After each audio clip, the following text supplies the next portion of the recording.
ನಮ್ಮ ಧಾರ್ಮಿಕ ಜೀವನ ದಿನನಿತ್ಯದ ಜೀವಿತದಲ್ಲಿ ದೇವರಿಗೆ ಸರಿಬೀಳುವ ಜೀವಿತವನ್ನು ನಾವು ಮಾಡಿಕೊಂಡು ಹೋದಲ್ಲಿ ದೇವರು ನಮ್ಮ ಕೈ ಹಿಡಿತಾನೆ. ಯಾಕಂತಂದ್ರೆ ಪ್ರತಿಯೊಂದು ಶುಭ ಕಾರ್ಯವನ್ನು ಆರಂಭಿಸುವ ಮೊದಲು ದೇವರ ಸಾನ್ನಿಧ್ಯವನ್ನು ನಾವು ಬಯಸ್ತೇವೆ. ಅದು ಪೂಜೆ ಆಗಿರ್ಬೋದು, ಪ್ರಾರ್ಥನೆ ಆಗಿರ್ಬೋದು, ನಮಾಜ್ ಆಗಿರ್ಬೋದು ಅಥವಾ ಮತ್ತೊಂದಾಗಿರ್ಬೋದು. ಅದರಿಂದ ದೇವರು ಭಗವಂತ ಎಲ್ಲರಿಗೂ ಶುಭವನ್ನೇ ಬಯಸುವಾಗ ಆ ಭಗವಂತನ ಮಕ್ಕಳು ನಾವು ಕೂಡ ಅದೇ ರೀತಿಯಲ್ಲಿ ನಮ್ಮ ಧಾರ್ಮಿಕ ಜೀವನ, ಸಾಮಾಜಿಕ ಜೀವನ, ಸಾಂಸ್ಕೃತಿಕ ಜೀವನ, ಶೈಕ್ಷಣಿಕ ಜೀವನ, ರಾಜಕೀಯ ಎಲ್ಲವುಗಳಲ್ಲಿ ಕೂಡ ಅಶುದ್ಧತೆಯನ್ನು ಮಾಡುವಂತಾದ್ದು ನಮ್ಮ ಕರ್ತವ್ಯ. ಈ ಸಂದರ್ಭ ನಮೋದಾಯ ಪ್ರಿಯ ಬಂಧುಗಳೇ, ಶ್ರಾವಣ ಅವತ್ತು ಕೃಷ್ಣ ಈ ಕಾರ್ಯಕ್ರಮಕ್ಕೆ ಸರ್ವಧರ್ಮ ಸಾಮರಸ್ಯ ಭಾರತ ಡೈವರ್ಸಿಟಿ ಅದನ್ನೆಲ್ಲ ಒಂದು ಹಾರ್ಮೋನಿಯಸ್ ಸಿಗ್ತದೆ. ಇಂಡಿಯಾಗೆ ಜಗತ್ತೇ ನಮ್ಮ ಕಡೆ ನೋಡ್ತಾ ಇದೆ. ನಾವು ಜಗತ್ತಿಗೆ ವಾಪಸ್ ಕೊಡಬೇಕು, ಪರಿಮಳವನ್ನು ಕೊಡಬೇಕು, ಸತ್ಯವನ್ನು ಕೊಡಬೇಕು, ಪರಮಸತ್ಯವನ್ನು ಕೊಡಬೇಕು. ನಮ್ಮ ವ್ಯಕ್ತಿ, ಕುಟುಂಬ, ಸಮಾಜ ಸುಖ ಶಾಂತಿಯಿಂದ ನಿಮಗೆ ಬರುತ್ತಕ್ಕಂಥ ಒಬ್ಬರನ್ನ ಬುದ್ಧಿಸ್ಟ್ ಕರಬೇಕಾದ್ರೆ ಅವ್ರ ಪಂಚಶೀಲ ಪಾಲನೆ ಮಾಡಬೇಕು. ಎಲ್ಲ ಜಾತಿ ಮತ ಧರ್ಮವನ್ನು ವಿಸ್ತರಿಸಿ ಯೂನಿಟಿ ಡೈವರ್ಸಿಟಿ, ಹಿಂದೂ ಮುಸ್ಲಿಂ ಕ್ರೈಸ್ತರು ಒಂದೇ ಭಾರತ ಮಂದಿರ ಅಂತ ಕಟ್ತಕ್ಕಂಥದ್ದು ನಮ್ಮ ಮೂಲ ಸಂದೇಶ. ಹಾಗೆಯೇ ದೇಶ ಅಂತಕ್ಕಂಥ ಬರೀ ಹೀಗಿರಬೇಕು. Like a father unto of his children. Ashoka Chakravarti ಅವನ ರಾಜ್ಯಭಾರ ಮಾಡುವಾಗ ಈ was only military monarch appointed by the Rashtrapati. Like a father unto of his children ಸುಖಿ ರಾಜ್ಯವನ್ನು ಕಟ್ಟಿದ್ರು. ಅದೇ ರೀತಿ ತಂದೆ ತನ್ನ ಮಕ್ಕಳನ್ನ ಕಾಪಾಡ್ತಾರೆ, ಸರ್ವರ ಹಿತವನ್ನು ಕಾಪಾಡ್ತಕ್ಕಂಥ ಒಂದು ಸುದ್ದಿ ರಾಜ್ಯವನ್ನು ಕಟ್ಟಿಬೇಕು ಅಂತಕ್ಕಂಥದ್ದೇ ಈ ಒಂದು ಸರ್ವಧರ್ಮ ಸಮನ್ವಯದ ಮಹತ್ವಾಕಾಂಕ್ಷೆ ಇಟ್ಕೊಂಡಿದ್ದಾರೆ ಬಂಧುಗಳು. ಹಾಗಾಗಿ ವಾಟ್ ಈಸ್ ಧಮ್ಮ? ಧಮ್ಮ ಅಂದ್ರೆ ಏನು? ಧಮ್ಮ ಅಂದ್ರೆ ಒಂದು 4 ಅಂಬೇಡ್ಕರ್ ಅವರು ತಮ್ಮ ಸಂದೇಶದಲ್ಲಿ ಏನು ಹೇಳ್ತಾರೆ ಅಂತ ಹೇಳಿದ್ರೆ, to maintain purity of life is Dhamma. ನಮ್ಮ ಜೀವನದಲ್ಲಿ ಶುದ್ಧಿಯಾಗಿ ಬದುಕಬೇಕು. ಕಾಯ ವಾಚ ಮನಸ, ವ್ಯಕ್ತಿ, ಸಮಾಜ, ಕುಟುಂಬದಲ್ಲಿ, ದೇಶದಲ್ಲಿ ನಾವು ನೈತಿಕವಾಗಿ ಶೀಲ ಪಾಲನೆ ಮಾಡಬೇಕು. ನಾವು ಕೆಟ್ಟ ಕೆಲಸವನ್ನು ಮಾಡಬಾರ್ದು, ಒಳ್ಳೆಯದನ್ನು ಮಾಡಬೇಕು. ಅಂದ್ರೆ ಸರ್ವ ಪಾಪ ಸಹಗಣ ಕುಶಲ ಸೌಪ ಸಂಪದ ಸಚಿತ ಪ್ರಯೋಜನ ಏತಾಪುತ್ತಾನ ಶಾಸನ. ಒಂದು ಅಜ್ಜಿ ಹೋಗಿ ಕೇಳ್ತಾಳೆ, ಭಗವಾನ್ರೆ ನನ್ನ ವಯಸ್ಸಾಗಿದೆ, ನೀವೇನೇನು 84,000 ಗಾಥೆಗಳು ಹೇಳಿದ್ರೆ ನನಗೆ ಅರ್ಥ ಆಗೋದಿಲ್ಲ, ನನಗೆ ಅರ್ಥ ಆಗಿದೆ ಕೇಳಿ ಕೇಳಿದಾಗ ಭಗವಾನ್ ಹೇಳ್ತಾರೆ, ನೋಡಮ್ಮ, ಕೆಟ್ಟ ಕೆಲಸ ಮಾಡಬೇಡ, ಒಳ್ಳೆ ಕೆಲಸ ಮಾಡು, ನಿನ್ನ ಮನಸ್ಸನ್ನು ಶುದ್ಧವಾಗಿರ್ತದೆ. ಇಷ್ಟೇ ಬುದ್ಧರ ಶಾಸನ. To maintain purity of life is Dhamma. To reach perfection in life. ನಮ್ಮ ಜೀವನದಲ್ಲಿ ಪರಿಪೂರ್ಣತೆಯನ್ನು ಪಡೆಯಬೇಕು. ನಾನು ಯಾಕೆ ತೃಪ್ತಿ ಅಂತಂದ್ರೆ, ಎಷ್ಟು ಬೇಕು ನೀಡ್ಸ್ ಅಷ್ಟೇ ತಗೋಬೇಕು. ದುರಾಸೆ ದುಃಖಕ್ಕೆ ಕಾರಣ. ನಮಗೆ ದುಃಖ ಸಮಸ್ಯೆಗಳು ಬೇಕಾದಷ್ಟಿದೆ. ಹುಟ್ಟು ದುಃಖ, ಮುಪ್ಪು ದುಃಖ, ರೋಗ ದುಃಖ, ಮರಣ ದುಃಖ, ಒಬ್ಬರಿಂದ ಬೇರೆ ದುಃಖ, ಪರಿಹಾರ ನಗರ ದುಃಖ, ಪಂಚಸ್ಕಂದಗಳ ದುಃಖ, ಎಲ್ಲ ದುಃಖ ಅನೇಕ ಕಾರಣಗಳಿವೆ. ಅದಕ್ಕೆ ಕಾರಣ ದುರಾಸೆ ಮತ್ತು ಅಜ್ಞಾನ. ಆ ದುರಾಸೆನ ತೆಗಿಬೇಕು, ಅಜ್ಞಾನ ತೆಗೆದ ದುಃಖ ನಿವಾರಣೆ. ಆ ನಿವಾರಣೆ ಆಗಬೇಕು ಅಂತ ಹೇಳಿದ್ರೆ ಸಾಕ್ಷಾತ್ಕಾರ ಒಳ್ಳೆಯದಾಗಬೇಕು ಅಂದರೆ ಅಷ್ಟಾಂಗ ಮಾರ್ಗದಲ್ಲಿರಬೇಕು. ಅದು ಶೀಲ, ಸಮಾಧಿ, ಪ್ರಜ್ಞೆ ಅಂತ. ಹಾಗೆ ಪರ್ಫೆಕ್ಷನ್, ಪರಿಪೂರ್ಣತೆಯನ್ನು ಪಡೆದರು. ಈಗ ನಮಗೆಲ್ಲರೂ ಬಹಳ ಸೂಕ್ಷ್ಮವಾಗಿ ಸರಳವಾಗಿ ಬುದ್ಧನ ಸಂದೇಶಗಳನ್ನು, ಬೌದ್ಧ ಮಾರ್ಗದ ಸಂದೇಶಗಳನ್ನು ಅವರು ಒಳ್ಳೆ ಮಾತನಾಡಿದ್ರು. ವಿಶೇಷವಾಗಿ ನಮಗೆ ಬಹಳ ಖುಷಿ ಆಯಿತು. ಅದು ಧರ್ಮ ಅಲ್ಲ, ಅದು ಜೀವನ ಮಾರ್ಗ.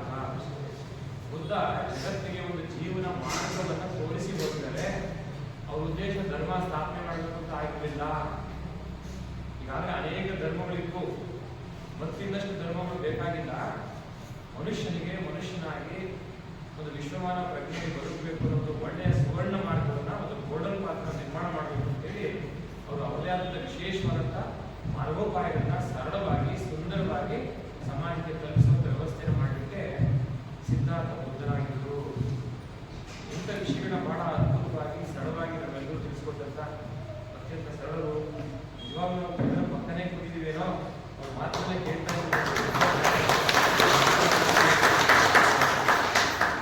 ವಿಶೇಷ ಬುದ್ಧನ ಮಾರ್ಗಗಳನ್ನು ಅನುಸರಿಸಿದರೆ ವ್ಯಕ್ತಿ ಮತ್ತು ಸಮಷ್ಟಿ ವ್ಯಷ್ಟಿ ಮತ್ತು ಸಮಷ್ಟಿ ಸುಖವಾಗಿರ್ಲಿಕ್ಕೆ ಸಾಧ್ಯ ಅನ್ನೋದು ಸ್ಪಷ್ಟವಾಗಿ ಒಂದು ಪೂಜ್ಯರು ಕೊಟ್ಟಂತ ಸಂದೇಶ. ಬುದ್ಧನ ಅನೇಕ ಕಥೆಗಳನ್ನ ಹೇಳಿದರು. ಮನಸ್ಸಲ್ಲಿ ಅನಿಸುತ್ತೆ, ಅನೇಕ ಟೀಕೆಗಳು ಮಾಡ್ತಾರೆ, ಇವತ್ತು ನೇರವಾಗಿ ಸತ್ಯವಾಗಿ ಹೇಳಲು ಅನಿಸುತ್ತೆ, ಏನಪ್ಪ ರಾಮಯ್ಯ ಹುಚ್ಚ, ಈ ರಾಮಯ್ಯನಿಗೆ ಕೆಲಸ ಇಲ್ಲ, ಏನೋ ವಿಶ್ವಮಾನವ ಧರ್ಮ ಅಂತೆ, ಬುದ್ಧ ವಿಹಾರ ಅಂತೆ, ಬುದ್ಧ ಮಾರ್ಗ ಅಂತೆ, ಎಲ್ಲ ಮಾಡ್ತಾರೆ. ಎಲ್ಲರೂ ಜ್ಞಾಪಕ ಇಟ್ಕೊಳ್ಳಿ, ಎಲ್ಲರೂ ಸ್ಪಷ್ಟವಾಗಿ ತಿಳ್ಕೊಳ್ಳಿ, ಎಲ್ರಿಗೂ ಒಂದೊಂದು ಮನಸ್ಸಿರುತ್ತೆ, ಅದನ್ನ ಹರಿಸಬೇಕಾದಂತೆ ಕೆಲಸ ಮಾಡಬೇಕು ಅಂತ ಪೂಜ್ಯರು ಇವತ್ತು ಮಾಡಿದ್ರು.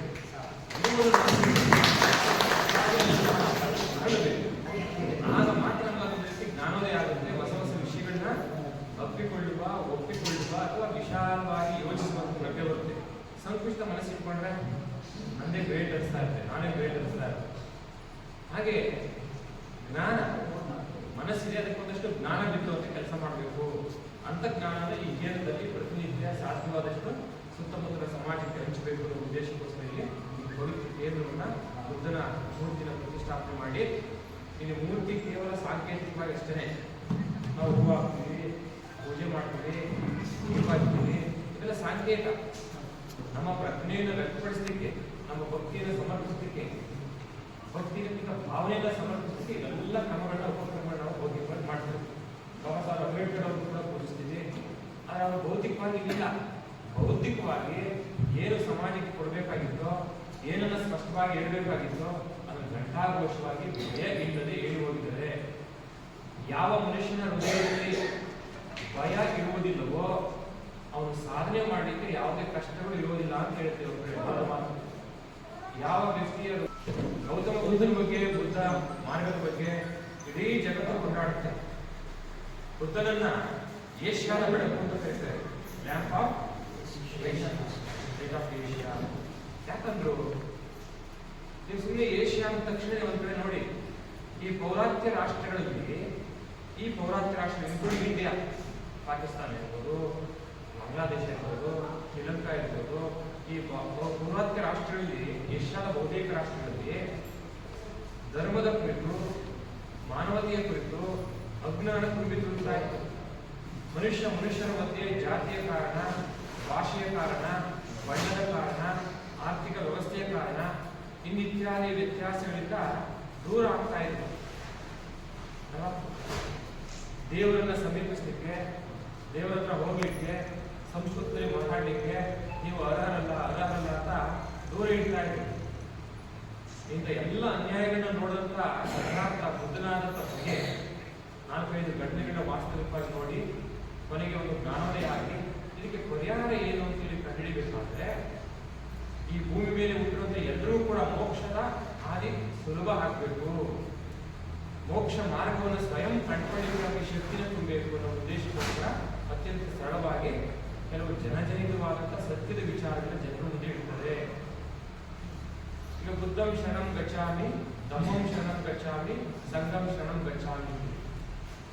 ನಮ್ಮ ಮನಸ್ಸಿನಿಂದ, ಹೃದಯದಿಂದ, ಭಾವನೆಯಿಂದ ಅನುಸರಿಸುವಂತ ಅಂಶಗಳು, ಪುರಸ್ಕಾರ ಮಾರ್ಗಗಳು.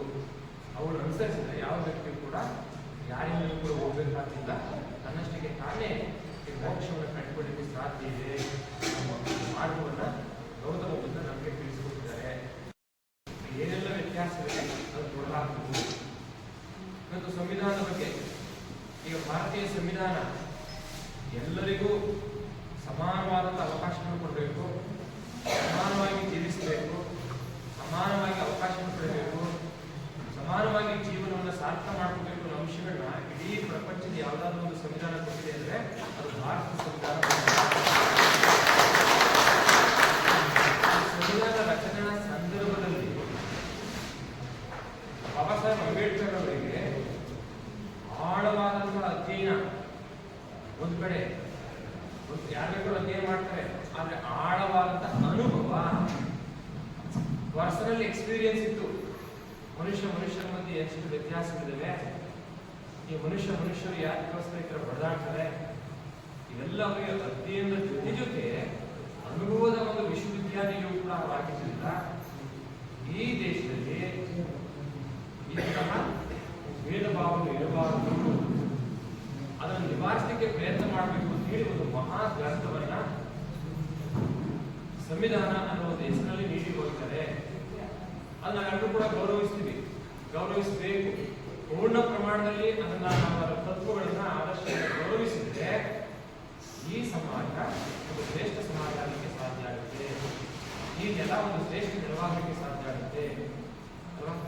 ಈ ಭಾರತ ಕಂಡ ಒಂದು ಶ್ರೇಷ್ಠ ರಾಷ್ಟ್ರ ಆಗಬೇಕು ಅಂದ್ರೆ ಬುದ್ಧನ ಮಾರ್ಗಗಳನ್ನ, ಅವನ ಆದರ್ಶಗಳನ್ನ ಮತ್ತು ಸಂವಿಧಾನದ ತತ್ವಾದರ್ಶಗಳನ್ನ ಯಥಾವತ್ತಾಗಿ ನಾವೆಲ್ಲರೂ ಕೂಡ ಅನುಸರಿಸಿದರೆ ಈ ಭೇದ ಭಾವವು ನಿರಾಕರಣೆ ಆಗ್ತದೆ. ರಾಷ್ಟ್ರಕವಿ ಕುವೆಂಪುರವರು ಅವರು ಕೂಡ ಬುದ್ಧ ಮಾರ್ಗದ ಅನುಯಾಯಿಗಳು ಅಲ್ವಾ? ಅವರು ವಿಶ್ವಮಾನವ ಪ್ರಜ್ಞೆಯನ್ನ, ವಿಶ್ವಮಾನವ ಸಂದೇಶವನ್ನ 20ನೇ ಶತಮಾನದಲ್ಲಿ ಜಗತ್ತಿಗೆ ನೀಡ್ತಾರೆ. ಅದು ಏನು ಮನುಜ ಮತ, ವಿಶ್ವಪದ, ಸರ್ವೋದಯ, ಸಮನ್ವಯ, ಪೂರ್ಣ ದೃಷ್ಟಿ, ಇದೆಲ್ಲ ಸಿಂಪಲ್. ಆದ್ರೆ ನಾವು ಅನುಸರಿಸಲಿಕ್ಕೆ ಬಹಳ ಕಷ್ಟಪಡ್ತೀವಿ. ಬಹಳ ಏನೋ ತೊಂದರೆ ಇದೆ ಅಂತ ಅನ್ಕೊಳ್ತೀವಿ, ಅಥವಾ ಅನುಸರಿಸಲಿಕ್ಕೆ ಆಗೋದಿಲ್ವಾ ಅಂತ ಅನ್ಕೊಳ್ತೀವಿ. ಇವೆಲ್ಲ ನಮ್ಮ ಕೈಲಿ ಆಗಲ್ಲಪ್ಪ ಅನ್ಕೊಳ್ತೀವಿ. ಬುದ್ಧನ ಸಂದೇಶಗಳಿರ್ಬೋದು, ಕುವೆಂಪುರವರ ಸಂದೇಶಗಳಿರ್ಬೋದು, ಬಾಬಾ ಸಾಹೇಬ್ ಅಂಬೇಡ್ಕರ್ ಸಂದೇಶಗಳಿರ್ಬೋದು, ವಿವೇಕಾನಂದ ಸಂದೇಶಗಳಿರ್ಬೋದು, ಇವೆಲ್ಲವನ್ನು ನಾವು ಯಾಕೆ ಅನುಸರಿಸ್ತಾ ಇಲ್ಲ ಅಂದ್ರೆ ನಮ್ಮ ಮನಸ್ಸನ್ನ ಇನ್ನೂ ವಿಕಸನ ಮಾಡ್ಕೊಂಡಿಲ್ಲ. ಅದನ್ನೇ ಪೂಜೆ ಹೇಳಿದ್ರು, ನಾನು ಯಾರು ಅಂತ ತಿಳ್ಕೋ, ಮುಂದೆ ಜನ್ಮವೂ ಸಾರ್ಥಕ ಆಗುತ್ತೆ, ಇಲ್ಲಿ ಹುಟ್ಟಿದಕ್ಕೂ ಕೂಡ ಸಾರ್ಥಕತೆ ಬರುತ್ತೆ. ಹಾಗಾಗಿ ನಾವು ಬುದ್ಧ ಪ್ರಜ್ಞೆಯನ್ನೊಮ್ಮೆ ಪುನರುತ್ಥಾನ ಮಾಡಬೇಕಾದ ಅನಿವಾರ್ಯತೆ ಇದೆ ಅನ್ನುವ ಒಂದು ಭಾವನೆ ಅವರಲ್ಲಿ ರಾಮಾಯಣದಲ್ಲಿ ಬೆಳೆದಿಲ್ಲ. ನಮ್ಮನ್ನೆಲ್ಲರೂ ಕೂಡ ಸೇರಿಸಿ ಅಂತ ಒಂದು ಸಮಾನ ಮನಸ್ಸಿನಲ್ಲೂ ಕೂಡ ಸೇರಿಕೊಂಡು ಯೋಚಿಸಬೇಕಾದ್ರು ಸಮಾಜ ಮುಂದೆ ಅದನ್ನು ಪ್ರಕಟ ಮಾಡಿ ಅದನ್ನು ಅನುಷ್ಠಾನ ಮಾಡೋ ರೀತಿ ಇಲ್ಲಾಂದ್ರೆ ತಾರತಮ್ಯವನ್ನು ನಿಲ್ಲಿಸಲಿಕ್ಕೆ ಸಾಧ್ಯ ಇಲ್ಲ. ಮನೆ ಮಾತು ಎಂಥ ಮಹಾತ್ಮರು ಜಗತ್ತಲ್ಲಿ ಹುಟ್ಟಿದ್ದಾರೆ, ಈ ಭೂಮಿ ಹುಟ್ಟಿದಾರಲ್ಲ, ಅವರ ಅನೇಕ ಮಾಹಿತಿಗಳನ್ನ, ಅನೇಕ ಸಂದೇಶಗಳನ್ನ ಮನುಜ ಕುರಿತು ಕೊಟ್ಟು ಹೋದ್ರು. ಪರಿವರ್ತನೆ ಆಗ್ತಾ ಇತ್ತು, ಮತ್ತೆ ಕಲುಷಿತ, ಪರಿವರ್ತನೆ ಕಲುಷಿತ, ಪರಿವರ್ತನೆ ಕಲುಷಿತ. 12ನೇ ಶತಮಾನದಲ್ಲಿ ಜಗಜ್ಯೋತಿ ಬಸವೇಶ್ವರರು ಏನ್ ಮಾತು ಹೇಳಿದ್ದಾರೆ? ಇಷ್ಟೇ ಸಿಂಪಲ್, ಸಪ್ತ ಸೂತ್ರಗಳನ್ನು ಅನುಸರಿಸಿದ್ರೆ ನಿಮ್ಮ ಜನ್ಮ ಸಾರ್ಥಕ ಆಗುತ್ತೆ. ಕಲಬೇಡ ಕೊಲಬೇಡ, ಹುಸಿಯನ್ನು ಹೇಳಬೇಡ, ಮುನಿಯ ಬೇಡ, ತನ್ನ ಬಣ್ಣಿಸಬೇಡ, ಇದರ ಹಳಿಯಬೇಡ, ಇದೇ ಅಂತರಂಗದಲ್ಲಿ, ಇದೇ ಬದಲಿಸುತ್ತೆ, ಇದೇ ನಮ್ಮ ಕೂಡದ ಸಂಗಮವನ್ನು ಬಲಿಸುವ ಪರಿಕಾಣ ಅಂತ ಹೇಳ್ತಾರೆ ಅಲ್ವಾ? 2600 ವರ್ಷಗಳ ಹಿಂದಿನ ಗೌತಮ ಬುದ್ಧ ಹೇಳಿ ಹೋಗಿದ್ದಾರೆ. ಇಷ್ಟು ಸರಳವಾದಂತಹ, ಸುಂದರವಾದಂತಹ ಜೀವನ ಮಾರ್ಗಗಳನ್ನು ನಾವು ಅನುಸರಿಸಿದ್ದೆ ಆದರೆ ನಾವು ಕೂಡ ನಮ್ಮ ಜೀವನಗಳನ್ನು ಸಾರ್ಥಕ ಮಾಡಲಿಕ್ಕೆ ಸಾಧ್ಯ ಆಗುತ್ತೆ. ಪರಸ್ಪರ ಮನುಷ್ಯರ ಮಧ್ಯೆ ಗೋಡೆಯನ್ನು ನಿರ್ಮಾಣ ಮಾಡಿ ಬಿಟ್ಟು ಹೋಗಿದ್ದಾರೆ.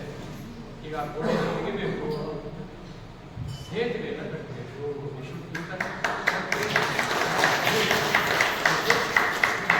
ಗ್ಯಾಪ್, ಆ ಡೆಫಿಸಿಟ್